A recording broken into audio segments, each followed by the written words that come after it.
एक दिन बलदेव जी ब्रज धाम गए बाबा नंद और माँ यशोदा से मिलने। वहां पर उन्होंने देखा एक पुंडरीक नाम का राजा था जो अपने आप को भगवान विष्णु कहलाता था। भगवान विष्णु कहता था अपने आप को कि मैं भगवान विष्णु हूं। एक दिन भगवान ने उसका पुंडरीक का उद्धार कर दिया। एक द्विज नाम का उसी का सखा था, भगवान ने उसका भी वध कर दिया। एक दिन जरासंध के राज्य में एक दूत पत्रिका लेकर के आया और उस पत्रिका में भगवान ने देखा, पत्रिका में लिखा था कि जो जरासंध था वो 20,000 योद्धाओं को बंदी बना करके रखा है। भगवान उन्हें मुक्त कराने के लिए हस्तिनापुर आए। अर्जुन व भीम को लेकर के एक ब्राह्मण का वेश बनाया और जरासंध के पास गए और जरासंध से युद्ध की भिक्षा मांगी। उन्होंने युद्ध की भिक्षा मांगे। जरासंध ने जब भिक्षा दे दिया तो जरासंध ने भगवान से पूछा कि आप ब्राह्मण के वेश में कौन हो? भगवान ने कहा कि मैं कृष्ण हूं। तब भगवान ने कहा बताओ किससे युद्ध करोगे, हमसे करोगे कि इन दोनों में से किससे करोगे?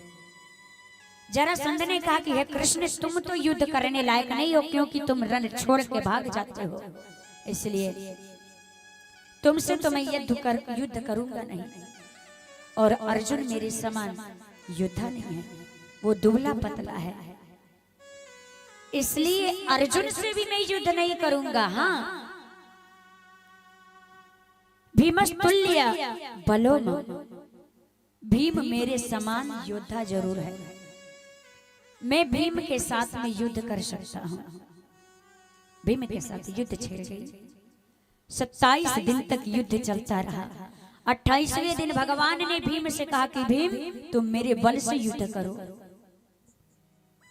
एक तिनके को लिए भगवान तिनके को बीच से चीर दिए और दोनों तरफ फेंक दिए।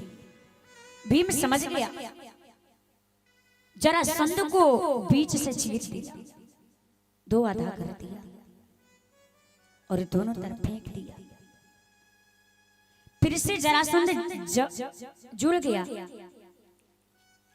भगवान ने फिर से एक तिनका लिया, इशारा किया भीम की तरफ, तिनके को बीच से चीरा और पूरब का हिस्सा पश्चिम फेंक दिया और पश्चिम का हिस्सा पूरब फेंक दिया।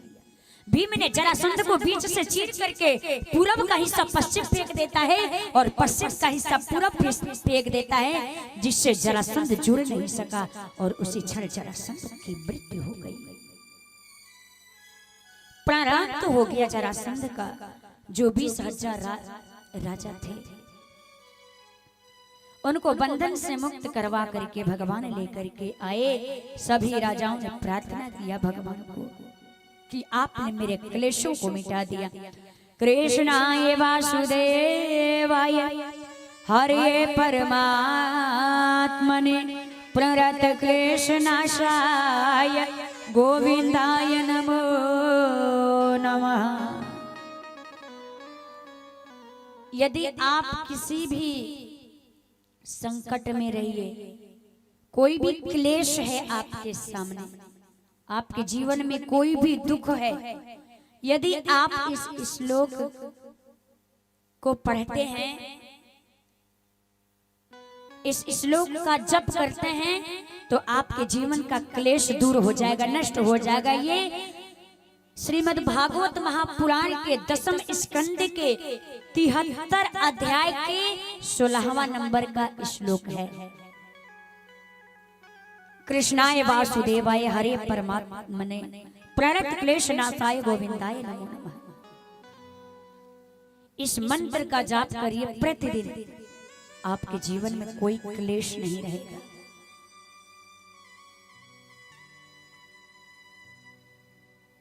राजाओं ने भगवान से प्रार्थना किया कि हे प्रभु,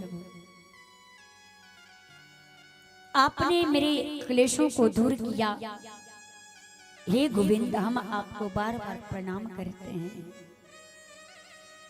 सब पर भगवान कृपा करके हस्तिनापुर